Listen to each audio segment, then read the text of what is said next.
दोस्तों, आजकल आधे से ज्यादा लोग हमेशा बीमारियों से घिरे रहते हैं। वह अपना खूब इलाज करवाते हैं, अस्पतालों में खूब पैसे बर्बाद करते हैं, लेकिन इसके बाद भी उन्हें कोई लाभ प्राप्त नहीं होता है। वह खूब सारी औषधियां भी लेते हैं। इसी कारण वह तनाव की स्थिति में आ जाते हैं। उन्हें समझ ही नहीं आता है कि वह अब करें क्या। लेकिन दोस्तों, क्या कोई एक ऐसी औषधि हो सकती है जिसको लेने पर जीवन में कभी कोई रोग ही ना हो और वह हमारे पूरे शरीर पर कार्य कर जाए? तो दोस्तों, मैं आपको बता दूं कि ऐसी कोई भी औषधि नहीं हो सकती जिसको लेने पर आपके शरीर से हर रोग, हर बीमारी दूर हो जाए, हमें हर बीमारी से बचा ले। ऐसी कोई औषधि नहीं बनी है। लेकिन दोस्तों, एक ऐसा तरीका है, एक ऐसा उपाय है जिससे हम जीवन भर हर बीमारी से दूर रह सकते हैं, उस बीमारी से बच सकते हैं। यह एक ऐसा उपाय है जो आपको हर एक समस्या, हर एक बीमारी से बचा सकता है। इसीलिए दोस्तों, आज की इस कहानी में मैं आपको एक ऐसा तरीका बताऊंगा जिसे अगर आप अपना लेते हैं तो आप जीवन भर बीमार नहीं होंगे और आपको कोई भी बीमारी छू भी नहीं पाएगी। आपको जीवन में कभी भी शारीरिक और मानसिक रूप से कोई समस्या नहीं होगी। इसीलिए इस कहानी को आपको अंत तक जरूर सुनना है और समझना है। इस कहानी में बता गए उपाय से आपकी उम्र थम जाएगी, आपको कोई बीमारी भी नहीं होगी। तो चलिए कहानी शुरू करते हैं। एक बार एक युवक जो कि अपनी बीमारी से बहुत ज्यादा परेशान था, उसने अपनी बीमारी का इलाज बहुत सारी जगहों पर करवाया, लेकिन उसकी बीमारी खत्म होने का नाम नहीं ले रही थी। एक दिन उसने एक गुरु के बारे में सुना जो कि आयुर्वेद के बहुत बड़े झांता थे। उनकी प्रसिद्धि दूर दूर तक फैली हुई थी। उन गुरु के बारे में मैं सुनकर वह युवक भी उन गुरु के पास गया और उनसे जाकर बोला कि गुरुदेव, मैंने आपके बारे में बहुत सुना है, आप सभी की बीमारियों का इलाज करते हैं, तो कृपया करके मुझे भी कोई एक ऐसी औषधि बता दीजिए जिससे कि मेरे सारे के सारे रोग दूर हो जाए, क्योंकि मैं अपनी इन शारीरिक समस्याओं से, इन रोगों से बहुत परेशान हो चुका हूं। उस युवक की पूरी बात को ध्यान से सुनने के बाद उन गुरु ने कहा कि बेटा, ऐसी तो कोई औषधि नहीं है जिसे लेने से तुम्हारे सारे रोग समाप्त हो जाएंगे, लेकिन हां, एक ऐसा उपाय अवश्य है जिसको अगर तुम अपने जीवन में अपना लेते हो तो तुम्हें भविष्य में कभी कोई रोग नहीं होगा और तुम्हारे शरीर में जितने भी रोग हैं, जितनी भी समस्याएं हैं, वह सारी की सारी समाप्त हो जाएंगी। गुरु की बात सुनकर वह युवक खुशी से बोला, तो गुरुदेव, आप मुझे वह उपाय बताइए, मैं अपने जीवन में उन्हें जरूर अपनाऊंगा। फिर गुरु उस युवक से कहते हैं कि बेटा, अब तुम मेरी बात को ध्यान से सुनो। जो मैं उपाय तुम्हें बता रहा हूं वह उपाय है अपने शरीर की प्रकृति को समझना, क्योंकि अगर तुमने अपने शरीर की प्रकृति को समझ लिया तो तुम्हें जीवन में कभी कोई बीमारी नहीं होगी। तो सबसे पहले तुम्हें अपने शरीर की प्रकृति को समझना है। बेटा, आयुर्वेद के अनुसार हमारा शरीर 5 तत्वों से मिलकर बना है, जो है जल, पृथ्वी, आकाश, अग्नि और वायु। इन 5 तत्वों को पंच महाभूत के नाम से भी जाना जाता है और यही पंच महाभूत हमारे शरीर की सूक्ष्म ऊर्जा के स्रोत हैं। हमारे धार्मिक ग्रंथों में भी इन पंच महाभूतों का काफी महत्व है, क्योंकि हमारे ब्रह्मांड की उत्पत्ति इन्हीं चीजों के मेल से हुई है और इन्हीं के मेल से हमारे शरीर की उत्पत्ति हुई है। यह 5 महाभूत हमारे शरीर में आपस में तालमेल बनाकर रहते हैं और शरीर को स्वस्थ बनाए रखते हैं। इन्हीं पंच महाभूतों के मेल से दोषों का जन्म होता है और वह 3 दोष है, वात, पित्त और कफ। यह हमारे शरीर के कामकाज और व्यवहार में एक महत्वपूर्ण भूमिका निभाते हैं। जब शरीर में इन 3 दोषों का संतुलन बिगड़ता है तो शरीर में रोग पैदा होते हैं। आयुर्वेद के अनुसार इन तीनों दोषों के आधार पर ही किसी व्यक्ति के शरीर की प्रकृति निर्धारित होती है। हर एक व्यक्ति के शरीर की प्रकृति अलग अलग होती है।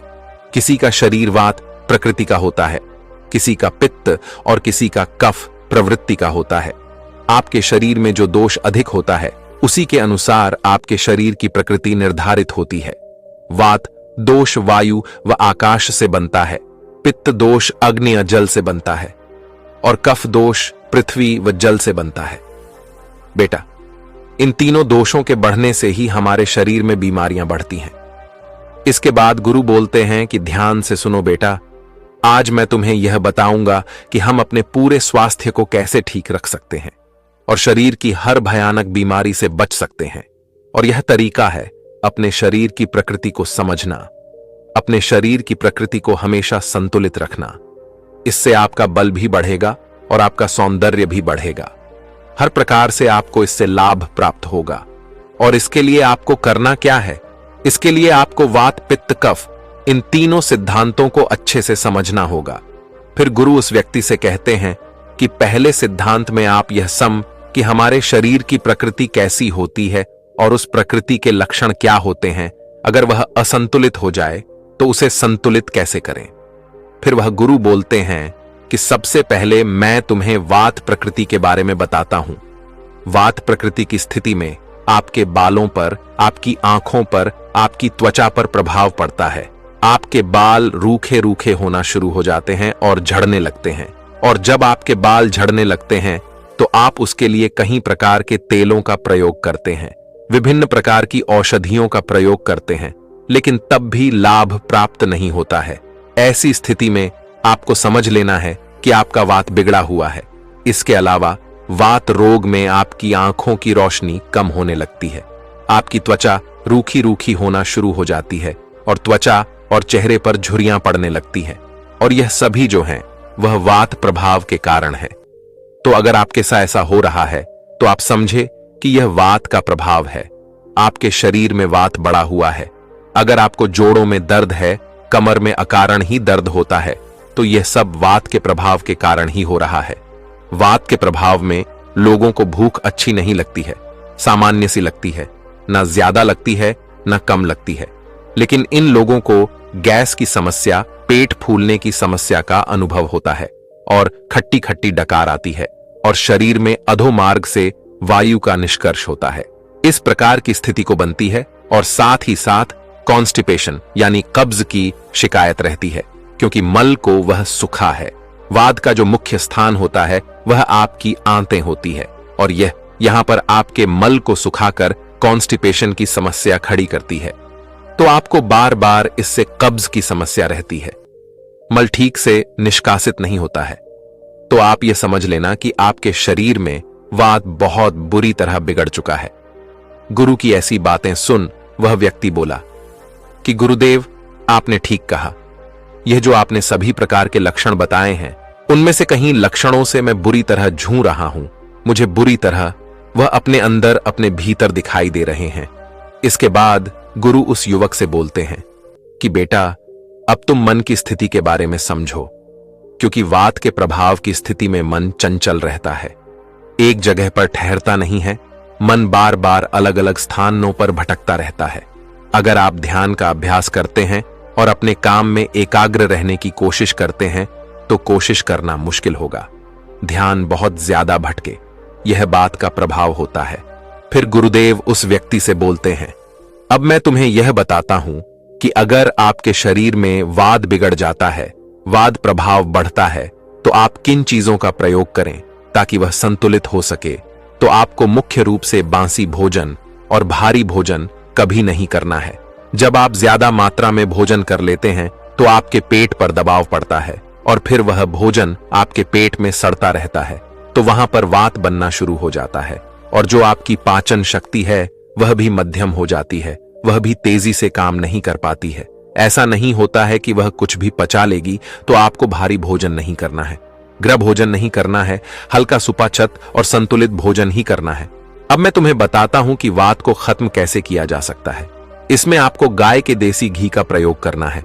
जब आप गाय के देसी घी का प्रयोग करते हैं तो इससे आपके वात का प्रभाव कम होता है और साथ ही साथ आप तिल के तेल का प्रयोग भी कर सकते हैं। तिल के तेल का प्रयोग आप भोजन में कर सकते हैं। तिल के तेल की आप शरीर में मालिश कर सकते हैं। जब आप इससे शरीर पर मालिश करेंगे तो यह आपके लिए अत्यंत लाभकारी होगा और आप तिल के तेल को रात्रि में सोने से पहले 1 चम्मच की मां में ले सकते हैं।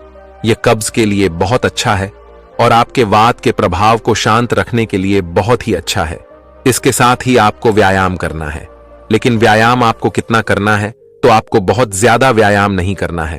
अगर आप हल्का हल्का व्यायाम करते हैं तो यह आपके लिए बहुत लाभदायक होगा।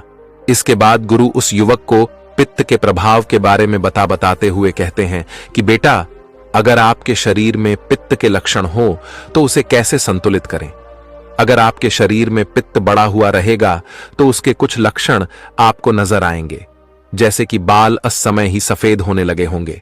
वात की स्थिति में बाल झड़ते हैं तो पित्त की स्थिति में बाल सफेद होते हैं।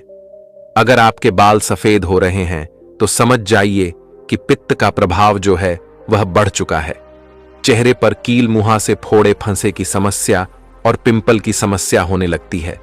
इसीलिए अगर आपके शरीर में पित्त की प्रवृत्ति बढ़ी हुई है तो आपको ज्यादा मिर्च मसाले वाला भोजन का प्रयोग नहीं करना है, क्योंकि यह चीजें आपके लिए बहुत नुकसानदायक होती। फूड, इन सभी चीजों को बिल्कुल नहीं खाना है।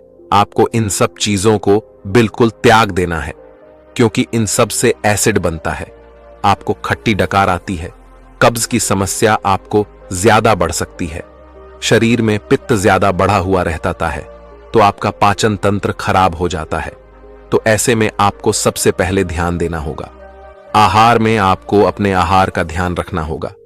आपको एसिडिक चीजों का प्रयोग कम से कम करना होगा और क्षारीय चीजों का प्रयोग आपको ज्यादा करना होगा। अगर आप अम्लीय चीजें ज्यादा खाएंगे तो आपके शरीर में जो पित्त बढ़ा हुआ है वह और भी ज्यादा बढ़ जाएगा, जिससे समस्याएं और भी ज्यादा बढ़ेंगी। अगर आप अम्लीय चीजों की जगह क्षारीय चीजों का ज्यादा प्रयोग करेंगे, जैसे कि हरी सब्जियां, फल फूल आपको ज्यादा खाने हैं, नारियल पानी पीना है, जूस पीना है, जैसे पेटे का जूस, लौकी का जूस पीते हैं। अगर आप इन चीजों का प्रयोग करते हैं तो आपको जो पित्त की समस्या है वह बहुत जल्दी ठीक होना शुरू हो जाएगी। अगर आपको शुगर की समस्या है तो वह भी बहुत जल्दी ठीक होना शुरू हो जाएगी। इस समस्या में आपको अम्लीय चीजें नहीं खानी है और क्षारीय चीजों का ज्यादा प्रयोग करना है। फिर गुरु उस युवक से कहते हैं कि बेटा, जिन लोगों के शरीर में पित्त की प्रवृत्ति बढ़ी रहती है उनकी मानसिक स्थिति कुछ ऐसी होती है कि उनको बहुत ज्यादा गुस्सा आता है। उनको छोटी छोटी चीजों पर ही बहुत ज्यादा गुस्सा आने लगता है। तो अगर आपको भी बहुत ज्यादा गुस्सा आता है तो समझ लीजिए कि आपके शरीर में पित्त की प्रवृत्ति जो है वह बढ़ चुकी है। इसके बाद वह गुरु उस युवक से कहते हैं कि बेटा, इस प्रवृत्ति को कैसे ठीक करना है उसके बारे में समझो। इसका सीधा सा उपाय है गाय का मक्खन। अगर आप गाय के मक्खन का प्रयोग करते हैं तो यह बहुत ही अच्छा होगा। गाय के घी, गाय के माखन में आप मिश्री डालकर इसका प्रयोग कर सकते हैं, तो यह आपके लिए बहुत ही फायदेमंद होगा। साथ ही साथ आपको अधिक फल और सब्जियों का प्रयोग करना है। इसके अलावा आपको व्यायाम में कुंजल क्रिया करनी है, यानी कि आपको पर्याप्त मात्रा में 3 से 4 गिलास गुनगुना पानी पीना है। इसके बाद पानी को वापस अपने पेट से बाहर निकालना है। आप उस प्रक्रिया को अपने मुंह के अंदर अंगुली डालकर वापस निकाल दीजिए। ऐसा करने से आपके शरीर में जितना भी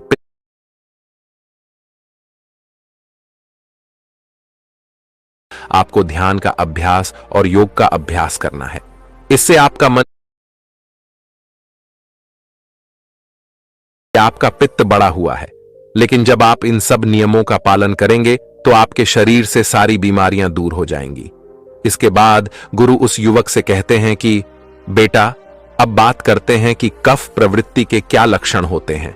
कफ प्रकृति को एक अच्छी प्रकृति माना जाता है। इसमें त्वचा बहुत अच्छी रहती है। इसमें आपकी त्वचा, आपकी आंखें, आपके बाल सब कुछ अच्छे रहते हैं। आपका पाचन भी ठीक रहता है। बहुत ज्यादा भूख भी नहीं लगती है, लेकिन सामान्य भूख लगती है। लेकिन आप यह समझे कि जो आपकी कफ प्रकृति है उसमें आप जो कुछ भी खाएंगे उससे आपका वजन बहुत तेजी से बढ़ेगा और आपके शरीर में बलगम बढ़ेगा। खांसी जुकाम की समस्या आपको ज्यादा रहेगी और बलगम से होने वाली जो भी बीमारियां हैं जैसे कि डायबिटीज इत्यादि। इसीलिए जिन व्यक्तियों को कफ की प्रवृत्ति बढ़ी हुई है तो उनको अपने आप को सक्रिय रखना चाहिए, जीवन शैली में अच्छा सुधार करना चाहिए। अगर वह ऐसा नहीं करते हैं और निष्क्रिय रहते हैं, आलस से भरपूर रहते हैं, कोई शारीरिक गतिविधि नहीं करते हैं, किसी तरह की मेहनत का काम नहीं करते हैं, तो ऐसी स्थिति में उनकी कफ प्रवृत्ति और भी अत्यधिक बढ़ जाएगी। जिन व्यक्तियों की कफ प्रवृत्ति बढ़ी हुई रहती है उनकी मानसिक स्थिति शांत रहती है, वह शांत रहते हैं, उनका मिलनसार स्वभाव रहता है। आपको अपनी कफ प्रकृति को संतुलित करने के लिए सक्रिय रहना होगा और आपको घी, तेल और फैट वाली चीजों का प्रयोग बिल्कुल नहीं करना है। आपको तेल में तली हुई चीजों को बिल्कुल नहीं खाना है, क्योंकि इससे आपका और भी ज्यादा फैट बढ़ेगा। अगर आप फैट वाली चीजें लेंगे तो इससे आपको नुकसान देखने को मिलेंगे, आपका वजन बढ़ जाएगा। इसीलिए अगर आपके शरीर में ऐसे लक्षण दिखाई दें, ऐसे लक्षण नजर आए, तो आप यह समझे कि आपका कफ बढ़ा हुआ है। इसे ठीक करने के लिए आपको सोंठ, इलायची, हल्दी और दालचीनी का प्रयोग करना है। अगर आप इस प्रकार की चीजों का प्रयोग करते हैं तो आपका कफ प्रभाव जो है वह कम होता है। इसके बाद गुरु उस युवक से कहते हैं कि बेटा, आपको इस स्थिति में व्यायाम अधिक करना है। ऐसा व्यायाम करना चाहिए जिससे कि आपके शरीर से पसीना निकले, जिससे कि आपको थकान का अनुभव हो। इसके लिए आप एक्सरसाइज कर सकते हैं, दौड़ लगा सकते हैं। इस तरह के व्यायाम करने से आपकी प्रवृत्ति जो है वह ठीक रहेगी। साथ ही साथ आपको हफ्ते में 1 दिन का उपवास भी रखना होगा। ऐसा करने से कफ प्रवृत्ति बहुत ही जल्दी से ठीक हो जाती है।